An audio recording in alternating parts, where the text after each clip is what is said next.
انصاری شاید بھارت کے مسلمانوں میں آبادی کے حساب سے پائی جانے والی سب سے بڑی کاسٹ۔ بھارت کے کسی بھی شہر، کسی بھی چھوٹے بڑے علاقے میں چلے جائیے، اگر وہاں پر اچھی خاصی تعداد میں مسلمان بستے ہیں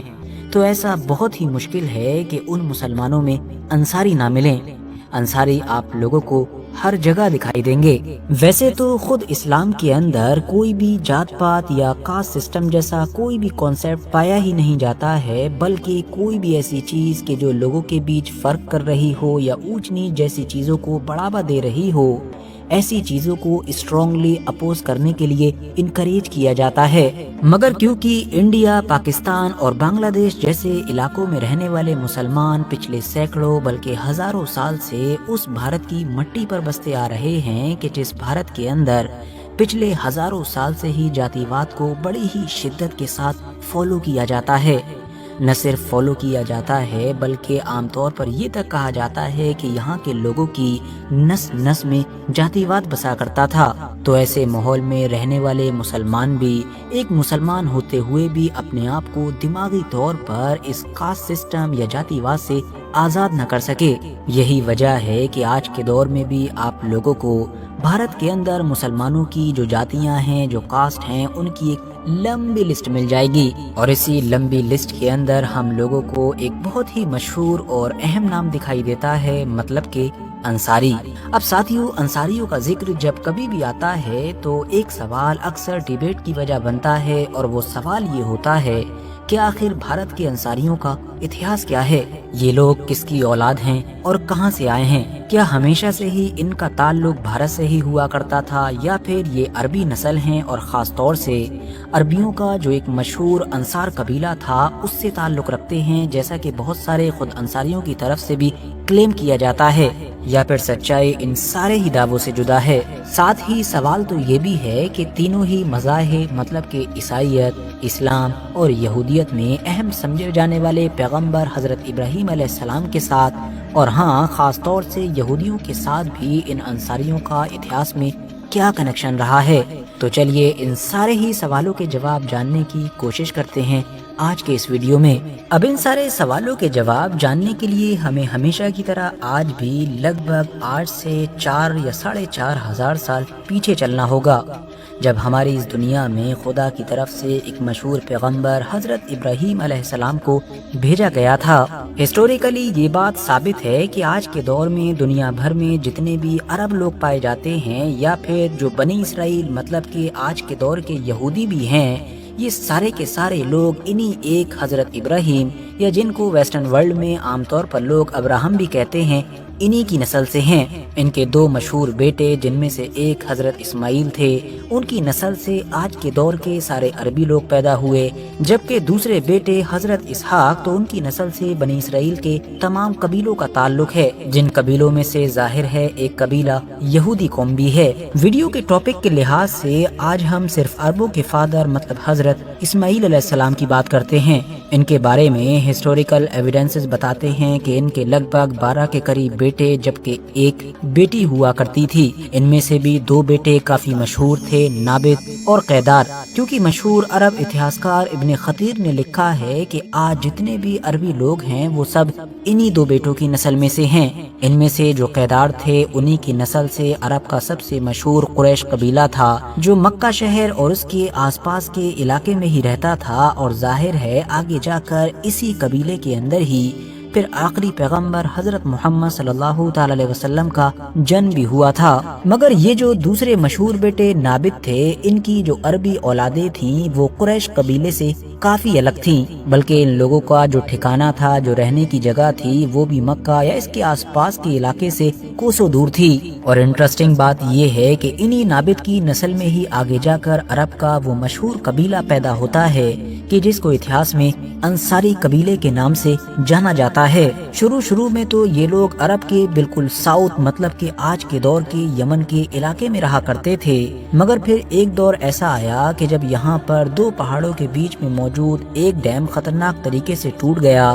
نتیجہ یہ ہوا کہ بڑی ہی خطرناک باڑھ آئی، ایک ایسا سیلاب کہ جس کے نتیجے میں یہ پورا علاقہ ڈوب گیا۔ اور ہاں، آپ کو بتاتے چلیں کہ اس سیلاب یا اس گھٹنا کا ذکر قرآن کی سورہ سبا کے اندر بھی موجود ہے۔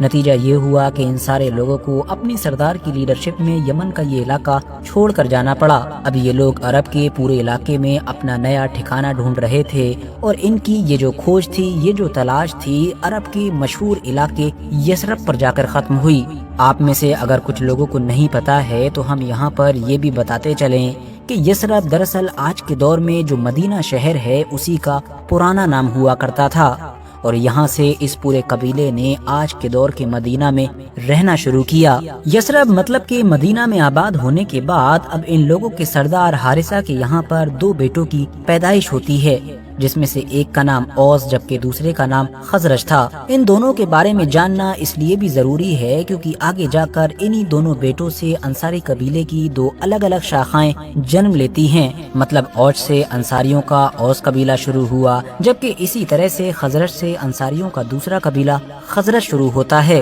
یاد رہے کہ یہ وہ دور تھا کہ جب مدینہ شہر پر یہودیوں کا انفلوئنس تھا، بلکہ مدینہ شہر کو 3 یہودی قبیلے ہی کنٹرول کیا کرتے تھے، جن کو اتہاس میں بنو قریظہ، بنو نذیر اور بنو قینقاع کے نام سے یاد کیا جاتا ہے۔ اب یہ جو انصاریوں کے دونوں قبیلے تھے یہ بھی انہی یہودیوں کے انڈر میں آ گئے تھے، بلکہ بہت ساری جگہ پر تو یہ بھی دعویٰ کیا گیا ہے کہ یہ لوگ ان یہودیوں کو ٹیکس بھی ادا کیا کرتے تھے۔ اسی وجہ سے بہت سارے ایکسپرٹس نے یہ اندازہ لگانے کی بھی کوشش کی ہے کہ شاید اسلام کو اپنانے سے پہلے مدینہ میں رہنے والے یہ دونوں انصار قبیلے یہودی ہی ہوا کرتے تھے، جبکہ کچھ دوسرے اتہاسکاروں کا یہ دعویٰ ہے کہ اسلام سے پہلے یہ یہودی نہیں بلکہ مکہ والوں کی طرح ہی بتوں کی عبادت کیا کرتے تھے، جس میں خاص طور پر لات اور منات جیسے بتوں کی عبادت کی جاتی تھی۔ مدینہ میں رہنے والے انصاریوں کا انفلوئنس اب جب دھیرے دھیرے بڑھنا شروع ہوا تو جو یہودی قبیلے تھے جو پہلے سے ہی اس علاقے کو کنٹرول کر رہے تھے اور اب انصاریوں سے خطرہ محسوس کرنے لگے تھے،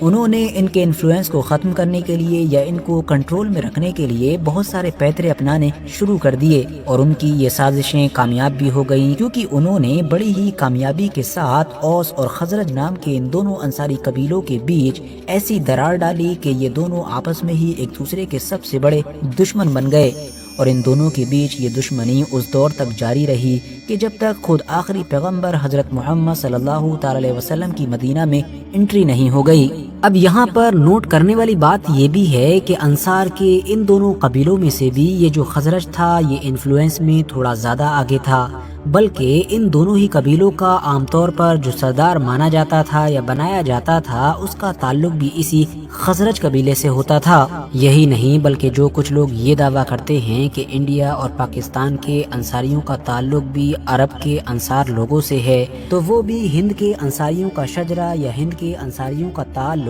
خاص طور سے اسی خاص قبیلے مطلب کہ خزرج کے ساتھ جوڑ رہے ہوتے ہیں۔ ساتھیوں، جیسا کہ ہم پہلے ہی جان چکے ہیں کہ یہ جو انصار قبیلے تھے یہ شروع سے ہی جو وہاں کے یہودی تھے ان کے انڈر میں رہا کرتے تھے، بلکہ ان کو ٹیکس بھی دیا کرتے تھے، اور لگ بھگ اگلے 500 سال تک ایسا ہی چلتا رہا تھا، مگر تبھی ایک دن انصار کے اسی خاص قبیلے خزرج کے سردار مالک بن عجلان نے یہودیوں کے سردار کو کھلے عام قتل کر ڈالا۔ وہ دن تھا کہ اس کے بعد سب کچھ بدل گیا، کیونکہ مدینہ کے اوپر اب جو اصلی کنٹرول تھا، جو دبدبہ تھا، وہ یہودیوں کے بجائے انصار کے ان دونوں قبیلوں کا تھا۔ ساتھیوں، انصار مدینہ کے اتہاس پر بات کی جائے اور عبداللہ ابن ابی کا ذکر نہ کیا جائے یہ بھی بھلا کیسے ممکن ہو سکتا ہے؟ دراصل یہ وہ انسان تھا کہ جو نبی علیہ السلام کے دور میں ان لوگوں کا سردار ہوا کرتا تھا۔ ویسے تو اس نے بھی بالکل شروعات میں ہی اسلام قبول کر لیا تھا، مگر اس میں اور باقی لوگوں میں فرق یہ تھا کہ جہاں ایک طرف باقی انصار مدینہ نبی علیہ السلام کے اوپر جان چھڑکا کرتے تھے،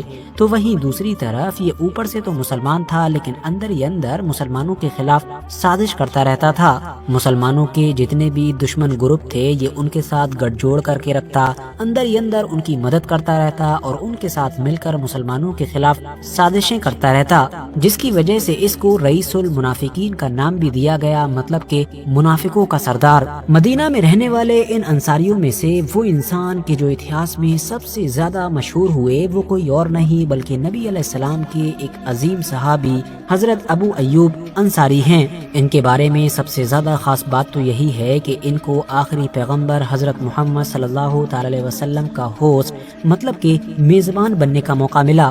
کیونکہ نبی علیہ السلام جب مکہ سے ہجرت کر کے مدینہ پہنچے تھے تو مدینہ کا ہر مسلمان یہ چاہتا تھا کہ نبی علیہ السلام اس کے گھر پر ٹھہریں، لیکن آخر میں اس معاملے میں قسمت حضرت ابو ایوب انصاری پر مہربان ہو گئی اور اگلے لگ بھگ 7 مہینے تک نبی علیہ السلام انہی کے گھر پر ٹھہرے تھے۔ حضرت ابو ایوب انصاری کی قابلیت کا اندازہ اس بات سے بھی لگایا جا سکتا ہے کہ حضرت علی نے اپنے دور میں انہی کو ہی مدینے کا گورنر بنایا تھا۔ آپ اتہاس کے ایک گریٹ واریر بھی تھے۔ یہی وجہ ہے کہ مسلمانوں نے جتنی بھی جنگیں لڑیں ان میں سے زیادہ تر میں آپ کو حضرت ابو ایوب انصاری فرنٹ لائن پر نظر آئیں گے۔ آپ کو اصلی حیرانی تو اس وقت ہوگی کہ جب آپ کو پتا چلے گا کہ مدینہ میں زندگی گزارنے والے اس عظیم صحابی کی جو قبر ہے وہ بھی مدینہ یا اس کے آس پاس کے ایریے میں نہیں بلکہ اس سے کوسوں دور قسطنطنیہ مطلب آج کے استنبول میں موجود ہے۔ اور جانتے ہیں ایسا کیوں ہے؟ ایسا اس لیے ہے کیونکہ اپنے آخری دور میں کہ جب مسلمانوں کی حکومت کے تخت پر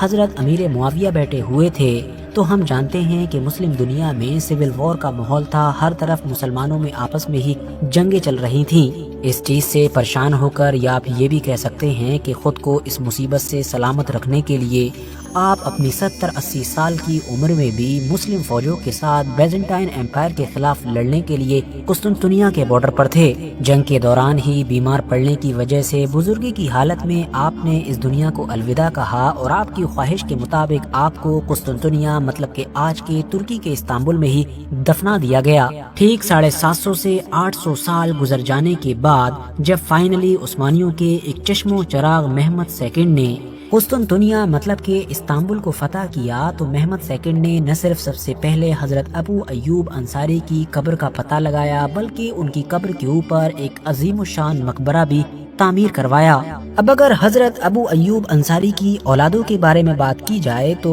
حضرت ابو ایوب انصاری نے 2 شادیاں کی تھیں جس میں سے ان کی جو پہلی بیوی تھی ان سے صرف ایک ہی بیٹا پیدا ہوا تھا اور اس بیٹے کا انتقال بھی جوانی میں ہی ہو گیا تھا، جبکہ جو دوسری بیوی تھیں جن کا نام اتہاس میں ام ایوب انصاریہ بتایا گیا ہے اور جو انہی کے خاندان مطلب کہ انصار سے ہی تعلق رکھا کرتی تھیں، ان سے حضرت ابو ایوب انصاری کی 4 اولادیں ہوئی تھیں۔ حضرت ایوب کی ان بیوی کے بارے میں خاص بات یہ بھی ہے کہ انہوں نے نبی علیہ السلام کے لیے لگ بھگ 7 مہینے تک کھانا بنایا تھا، اور تو اور نبی علیہ السلام کی کئی حدیثوں کو بھی ان کی طرف منسوب کیا جاتا ہے، مطلب کہ ان سے روایت کی جاتی ہیں۔ ساتھیوں 4 اولادوں میں سے جو ایک بیٹی تھی ان کا نام عمرہ تھا، جبکہ جو 3 بیٹے تھے ان میں سے ایک کا نام محمد ابن خالد، دوسرے کا نام ایوب ابن خالد، جبکہ جو تیسرے تھے ان کا نام خالد ابن خالد تھا۔ ان میں سے جو 2 بیٹے حضرت خالد اور حضرت ایوب تھے یہ عرب کے علاقے میں ہی رہے اور ان کی اولادیں بھی یہیں پھلتی پھولتی رہیں،